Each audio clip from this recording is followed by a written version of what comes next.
Olá, sejam todos e todas muito bem-vindos e bem-vindas. Eu sou Beto Ramos e esse é o programa Café com Espiritismo.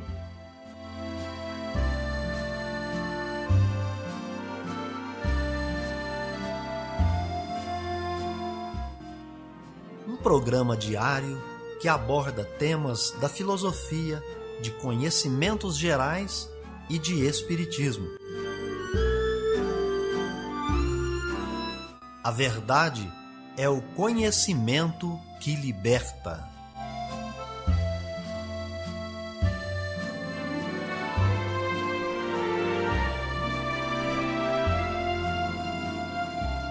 Bom dia para você que chega por aqui. Hoje é terça-feira e está no ar Café com Espiritismo. Notícias, informações, dicas importantes e mensagens você acompanha só aqui no Café com Espiritismo. E nós já trazemos para vocês as efemérides, os fatos históricos, as personalidades e o dia na história.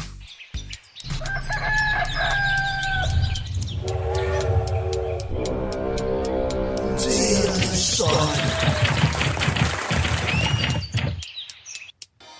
O dia 19 de outubro marca a data de inauguração do Aeroporto Internacional de Campinas, denominado Viracopos. Notícias do Brasil e do mundo é aqui no Café com Jornal.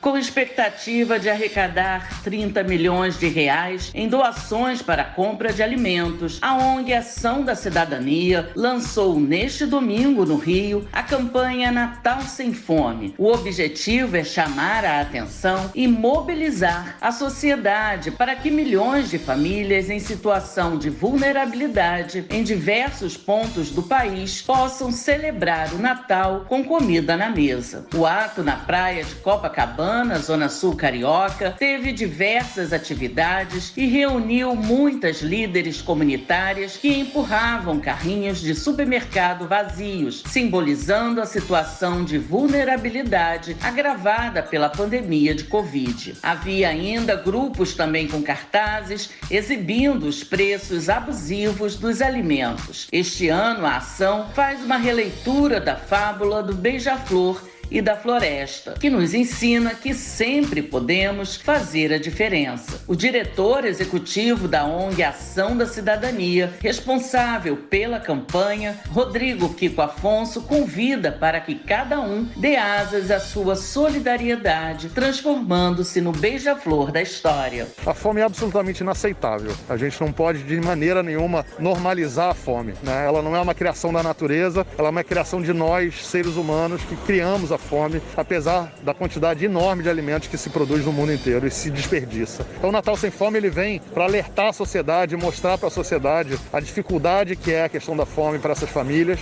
e de um chamamento para que todos possam ser beija-flores da nossa campanha do Natal Sem Fome. Todas as doações serão revertidas em alimentos a serem distribuídos para 2,5 milhões de pessoas em todo o país. De acordo com a ONG Ação da Cidadania, responsável pela campanha, cada real doado será transformado em um prato de comida. As doações devem ser realizadas até dezembro pela internet na página oficial da campanha natalsemfome.org.br.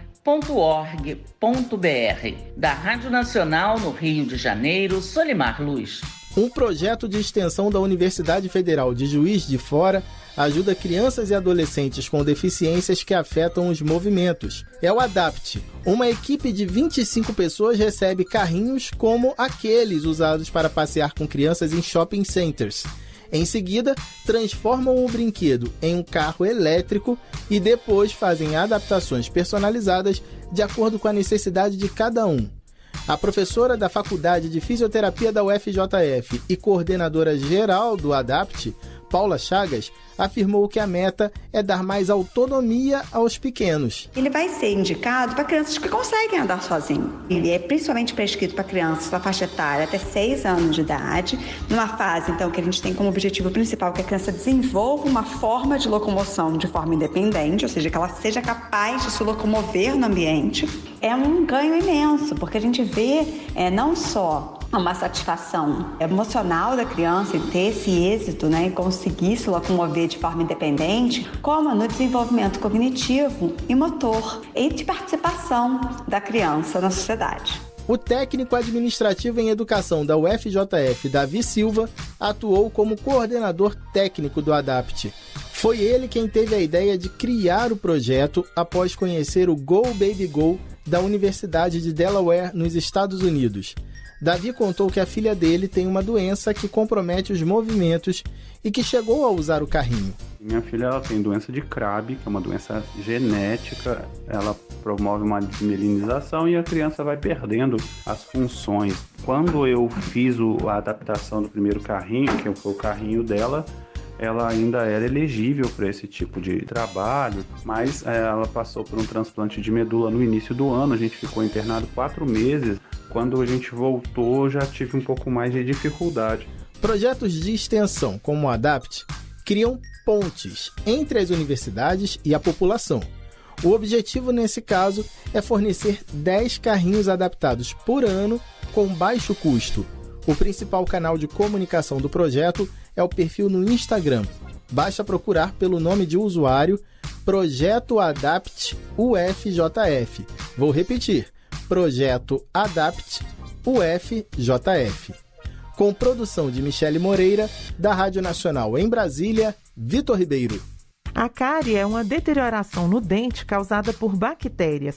Para dar um jeito nisso, os dentistas costumam usar a broca, mas o barulho desse motorzinho pode estar com os dias contados.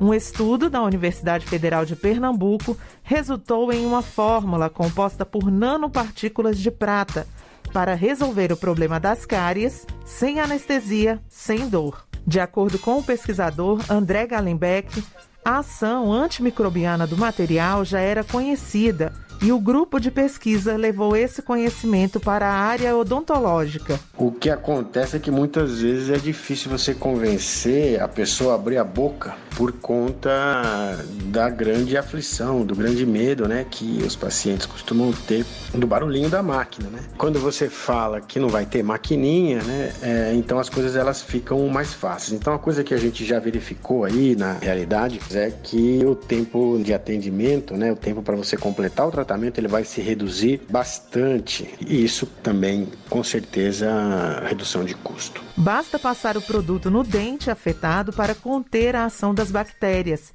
A nova tecnologia vai reduzir o tempo de atendimento e o custo do tratamento, como explica o pesquisador André Gallenbeck. O que acontece é que muitas vezes é difícil você convencer a pessoa a abrir a boca por conta da grande aflição, do grande medo, que os pacientes costumam ter do barulhinho da máquina, Quando você fala que não vai ter maquininha, então as coisas elas ficam mais fáceis. Então a coisa que a gente já verificou aí na realidade é que o tempo de atendimento, tempo para você completar o tratamento, ele vai se reduzir bastante. E isso também, com certeza, redução de custo. A equipe trabalha com a aplicação de nanopartículas de prata em tratamento odontológico desde 2011. Os ensaios clínicos envolveram um grupo de mais de 2.000 crianças. O novo produto também pode ser combinado com o tratamento convencional de forma complementar. No caso de dentes permanentes, os pesquisadores esperam resultados tão bons quanto os obtidos com os dentes de leite. Da Rádio Nacional em Brasília, Beatriz Evaristo. Viver bem. Dicas de como conviver harmoniosamente em todas as fases da vida. Para você que busca sua melhora individual, temos dicas de esportes, alimentação saudável, leitura edificante, hábitos espíritas e profissões. Viva bem e favoreça sua saúde física, mental e espiritual. Confira agora dicas de uma alimentação adequada e saudável. Faça dos alimentos in natura ou minimamente processados a base da alimentação. predominantemente de origem vegetal, os alimentos in natura constituem a base ideal para uma alimentação nutricionalmente balanceada, saborosa, culturalmente apropriada e promotora de um sistema alimentar sustentável. Os alimentos in natura incluem variedades de todos os tipos de grãos, raízes, tubérculos, farinhas, legumes, verduras, frutas, castanha, ovos, leite e carnes. Evite o consumo de ultraprocessados. O consumo de ultraprocessados é desencorajado por diversos motivos. São nutricionalmente desbalanceados, favorecem o consumo excessivo de calorias, contêm aditivos industriais e excesso de gordura, açúcar, sódio, entre outras substâncias nocivas à saúde. São produtos como biscoitos doces e salgados, sucos em pó, refrigerantes, temperos prontos, embutidos, salgadinhos de pacote e guloseimas. E tem muitos outros, viu? Se você quer saber como identificar um alimento ultraprocessado, observe a lista de ingredientes na embalagem do produto. Em geral, a presença de 5 ingredientes ou mais classifica o alimento como ultraprocessado. Mas fique atento para aqueles ingredientes que trazem formulações industriais ou nomes desconhecidos. Amor à sabedoria. Está no ar o Filosofando. Allan Kardec e o conteúdo de obras póstumas. É bastante comum observarmos no movimento espírita brasileiro o uso do conteúdo de obras póstumas para justificar esse ou aquele posicionamento relacionado à doutrina espírita. Nesse sentido, é lícito indagar: o conteúdo de obras póstumas é produto do trabalho de Allan Kardec? Para responder à questão, não basta lançar mão de uma opinião pessoal. É preciso deter um conjunto de conhecimentos prévios sobre o Espiritismo. Um discurso pronunciado no túmulo de Allan Kardec por ocasião de seu falecimento e diante de seus restos mortais, Camille Flammarion começa dando testemunho do relevante serviço que o autor de O Livro dos Espíritos prestou à filosofia, provocando a atenção e a discussão de fatos, até então pertencentes ao domínio mórbido e funesto das superstições religiosas. Mais à frente, no seu longo discurso, Flammarion esclarece que Allan Kardec preferiu constituir um corpo de doutrina moral a ter aplicado à discussão científica a realidade e a natureza dos fenômenos. Tudo isso para conferir a Allan Kardec o título de O Bom Senso Encarnado. É, portanto, nesse sentido que pretendemos objetar ao conteúdo de obras póstumas ser labor de Kardec para constituir e tomar parte da doutrina dos espíritos, uma vez que, como afirma Camille, o Espiritismo não é uma religião, mas uma ciência. Afastado do caráter religioso, é preciso recordar que Kardec, na introdução ao estudo da doutrina espírita, afirmou que o Livro dos Espíritos contém a doutrina espírita, como generalidade, ligando-se ao espiritualismo, do qual apresenta uma de suas fases. Para fundamentar nossa tese, definiremos a palavra doutrina. Trata-se do conjunto coerente de ideias fundamentais que compõem um sistema filosófico a serem transmitidas, ensinadas. Filosofia, portanto, é a ciência que investiga a dimensão essencial e ontológica do mundo real, ultrapassando a opinião irrefletida do senso comum, o qual é escravo da realidade empírica. Na apresentação da obra O Céu e o Inferno e notícia de seu lançamento, à guisa de prefácio, Revista Espírita de setembro do ano de 1865, Kardec esclarece como produzia uma obra. Afirma que, como nossos outros críticos sobre a doutrina espírita, aí nada introduzimos que seja produto de um sistema pré-concebido ou de uma concepção pessoal, que não teria nenhuma autoridade. Tudo aí é deduzido da observação e da concordância dos fatos. Em suma, Kardec indica o conteúdo de cada obra publicada sobre o Espiritismo. O Livro dos Espíritos contém as bases fundamentais do Espiritismo, cujo conteúdo é desenvolvido em outras obras, sendo que o Livro dos Médiuns e o Evangelho, segundo o Espiritismo, se apresentam sobre os princípios fundamentais, pontos de vistas especiais, onde se deduzem todas as consequências e todas as aplicações à medida que se desenrolavam pelo ensino complementar dos espíritos e também por novas observações. Importa uma nota de Kardec na introdução de O Evangelho segundo o Espiritismo no item 1, objetivo da obra, em que afirma: poderíamos dar, sem dúvida, sobre cada assunto, maior número de comunicações obtidas numa multidão de outras cidades e centros espíritas, além dos que citamos. Mas quisemos, antes de tudo, evitar a monotonia das repetições inúteis e limitar a nossa escolha às que, por seu fundo e por sua forma, cabem mais especialmente no quadro desta obra, reservando para publicações posteriores as que não entraram aqui. Cumpre esclarecer qual era o critério de Kardec para a publicação do ensino dos espíritos. Essa metodologia é que proporciona verificar a autoridade da doutrina espírita. Se trata do controle universal do ensino dos espíritos. Antes de qualquer publicação, Kardec usava o controle da razão, submetendo tudo o que vem dos espíritos sem exceção, mas que encontrasse obstáculos no bom senso ao controle da lógica rigorosa. Mas isso, afirma Kardec, é insuficiente para muitos casos, porque muitos não possuem conhecimento suficiente para usar tal critério. Por isso, Allan Kardec buscava a concordância no ensino dos espíritos, e essa concordância requeria espontaneidade nas comunicações, através de um grande número de médiuns, estranhos uns aos outros e que proviessem de diversos lugares. Por isso, Kardec sempre usou o critério da prudência na publicação de qualquer informação, sendo que aquilo que julgasse necessário publicar o fazia como uma opinião pessoal, uma opinião individual, mas que requeria a necessidade de comprovação posterior. Chegamos agora, então, ao conteúdo de Obras Póstumas. Como você sabe, essa obra foi publicada 20 anos depois da morte de Allan Kardec.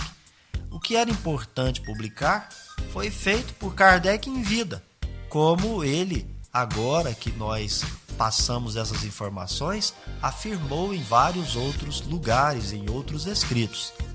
Ele publicava tudo no seu tempo oportuno e naquelas obras mencionadas. Haveria, então, alguma outra obra que Kardec gostaria de publicar? Nós nos servimos daquele mesmo discurso de Camille Flammarion. Antes de morrer, Allan Kardec trabalhava numa obra, sim, cujo conteúdo seria sobre magnetismo e espiritismo. Ora, onde estão esses manuscritos? Por que esse conteúdo não seria mais importante que o que fora publicado em obras póstumas?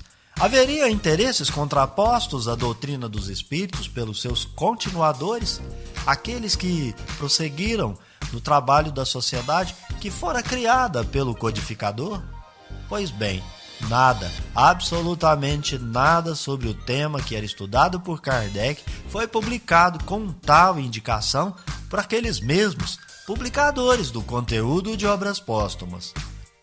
O fato de que os textos tenham sido encontrados nas gavetas de Kardec podem ter valor histórico do ponto de vista da história do Espiritismo, porém sua divulgação deveria ocorrer na integralidade e não com a supressão de partes, pois isto indica interesse escuso ou ao menos estranho. O trabalho de Kardec era organizar as informações advindas dos espíritos e de interesse geral para a humanidade. O que possuísse caráter pessoal, segundo o próprio Kardec, só seria de interesse do seu destinatário. Percebe-se, por outro lado, que boa parte do conteúdo de obras póstumas tem natureza pessoal e não coletiva. Por qual motivo Kardec não havia publicado esta obra em vida?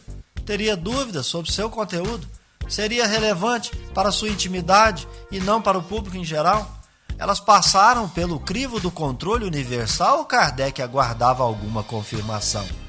Seria um material usado para a história do Espiritismo? Por que justamente com sua divulgação os continuadores não publicaram material referido sobre magnetismo e espiritismo naquele discurso de Camille Flammarion? Finalmente, quando observado o conteúdo de Obras Póstumas, veremos que ali algumas informações sofreram supressão, ou seria adulteração. Bom, não vamos entrar nessa seara, mas lembremos que no conteúdo de Obras Póstumas há parte de um manuscrito que na atualidade nos chegou por outros meios. Quando colocado esse manuscrito diante das Obras Póstumas, nós vamos verificar que ali se tratava de uma outra obra, era a Gênese. Usa-se a informação de Obras Póstumas para dizer que Kardec tinha sim uma vocação para a alteração do conteúdo da obra. No entanto, a esse respeito nós identificamos um flagrante equívoco. Cotejando os manuscritos, ou seja, o original com o publicado em Obras Póstumas, há o flagrante delito. Refere-se às edições 4ª e 5ª que seriam alteradas por Allan Kardec. Isso é o que diz Obras Póstumas. Mas quando observado o documento original, trata-se das 3ª e 4ª edições, não 4ª e 5ª, como queriam em Obras Póstumas. No caso, o conteúdo de Obras Póstumas não é da lavra de Allan Kardec e não pertence ao conjunto publicado que contém a doutrina dos espíritos. Pode sim servir com os documentos que forem publicados na sua integralidade para compor o que chamamos de história do espiritismo. Nada mais. Esse conteúdo está à disposição no nosso blog revelarinstituto.blogspot.com. Café com Espiritismo. É hora da mensagem espírita. Da obra Luz Acima, ditada por Irmão X a Francisco Cândido Xavier. Capítulo 31.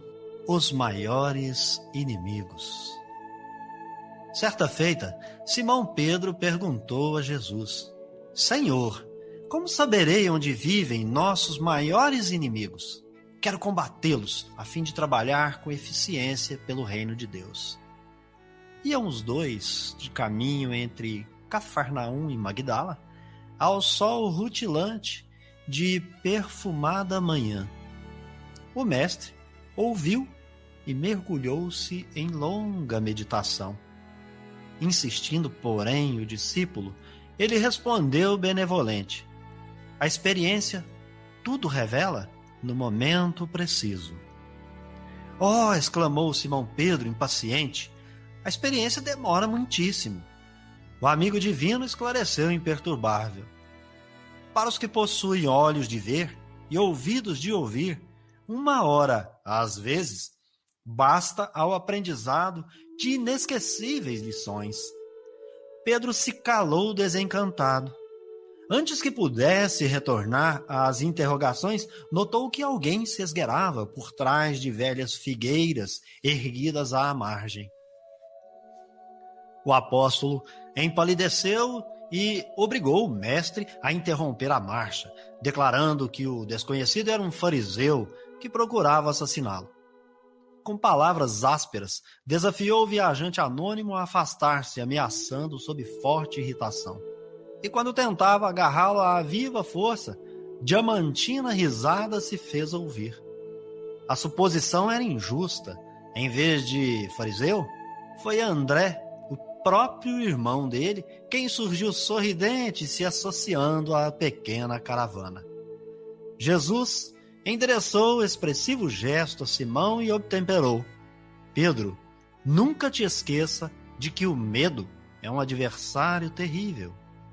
Recompondo o grupo, não haviam avançado muito quando avistaram um levita que recitava passagens da Torá.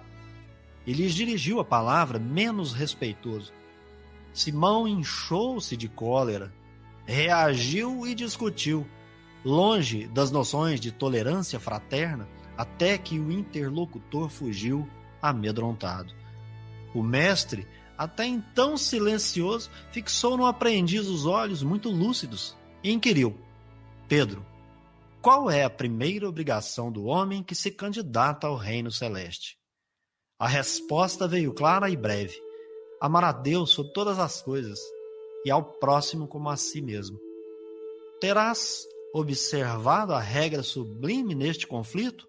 Continuou o Cristo serenamente.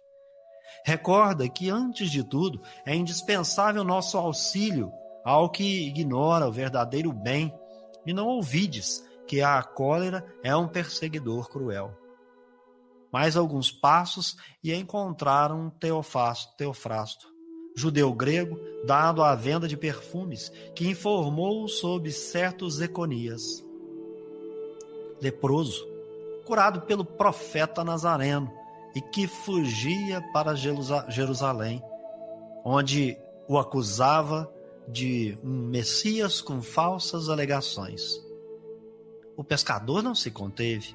Gritou que Zeconias era um ingrato, relacionou os benefícios que Jesus lhe prestara e se internou em longos e amargosos comentários, lhe amaldiçoando o nome. Terminando, o Cristo lhe indagou: Pedro, quantas vezes perdoarás a teu irmão? Até 70 vezes 7, replicou o apóstolo humilde. O amigo celeste o contemplou calmo e rematou: a dureza é um carrasco da alma. Não atravessaram grande distância e cruzaram com Rufo Gracchus, velho romano, semi-paralítico, que lhe sorriu, desdenhoso, do alto da liteira, sustentada pelos escravos fortes. Lhe marcando o gesto sarcástico, Simão falou sem rebuços. Desejaria curar aquele pecador impenitente a fim de lhe dobrar o coração para Deus. Jesus, porém, lhe afagou o ombro e ajuntou. Por que instituiríamos a violência no mundo se o próprio Pai nunca se impôs a ninguém? E ante o companheiro desapontado concluiu: a vaidade é um verdugo sutil. Daí a minutos, para repasto ligeiro, chegavam à hospedaria modesta de Aminadab, um seguidor das ideias novas.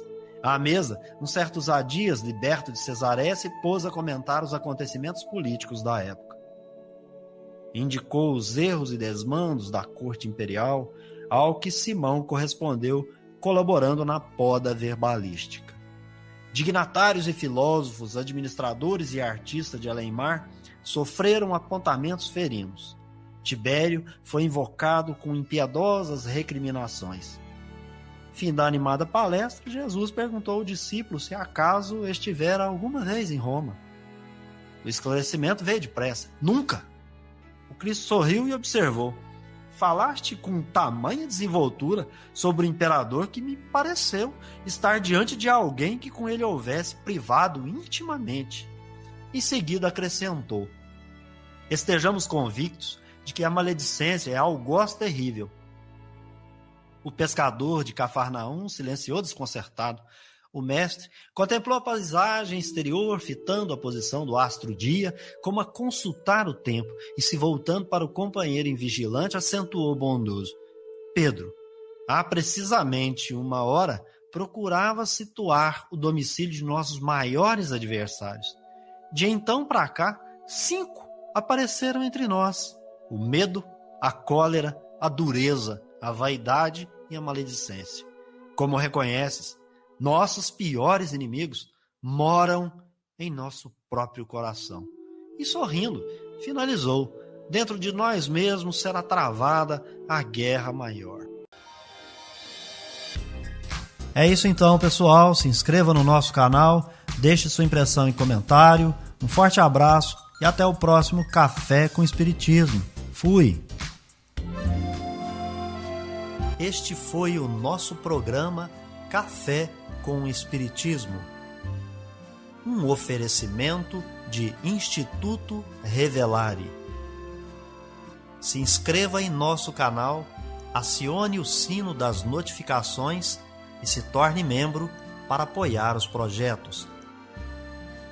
Nós nos encontramos no próximo episódio.